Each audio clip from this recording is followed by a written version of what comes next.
You know what makes me really tired often? Because obviously, like, people who know me know I'm not a runner, I don't have a job, or a career, and I just basically try and live with my mental illnesses. But what really gets to me is watching somebody else with a mental illness, such as my roommate. My roommate has BPD, and for the third time, not in a row, but like in the last 13 months, she's left the house and not come back and not called for after 2 nights have gone by. So my worker tells me, oh, well, she's an adult, let her do what she wants because she's going to run away or whatever. But, where she always ends up is inpatient. And she tells me, oh, well, her phone died. Well, okay, but if you're like in the loony bin or in the hospital, they have like pay phones, or everybody has like cell phones. So it'd be really nice if you would give me a call. And I bet like her family knows where she is, or she's called someone, because we have a home phone and that's been pretty dead. Anyway, I took my my olanzapine. It's an extra pill that I usually don't take because of my difficulty sleeping. So when I'm really tired, I can't sleep, which is crazy. Well, it's not crazy, but anyway, the thing that really frustrates me is like, she's gonna come home, she said, maybe tomorrow. She's gonna be all refreshed because she had a nice little break. And listen to the resentment. I'm in the 12-step programs.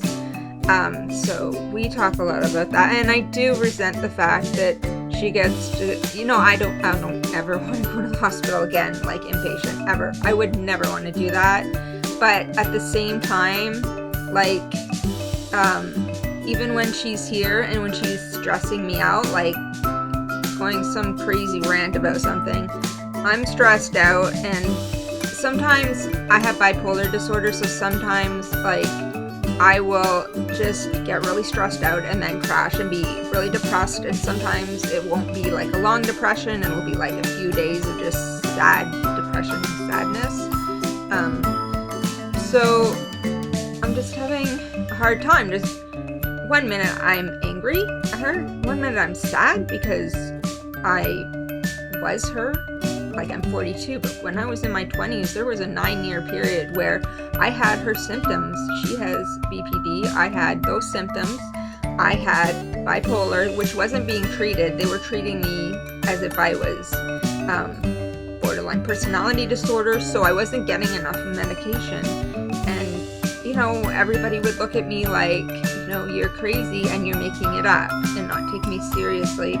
And part of that is what we both have is like OCD. So I can understand she's getting thoughts like, yeah, she wants to kill herself or whatever. It just goes over and over and it scares you. And so I'm angry that I just can't attract normal people sometimes. I do have online friends that are normal, but it's just hard.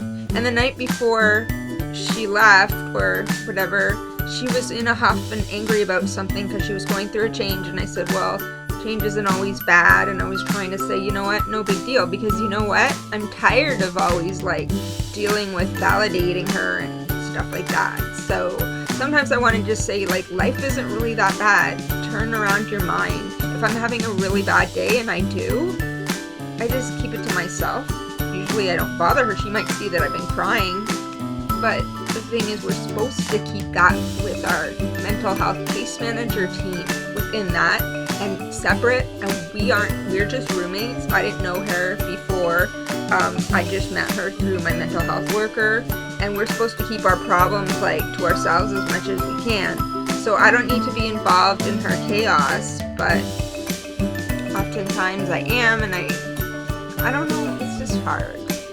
Anyway, I work on spirituality, and I can't really work very hard when I'm feeling this way, but anyways, I hope tomorrow is a better day. I'm thinking positive.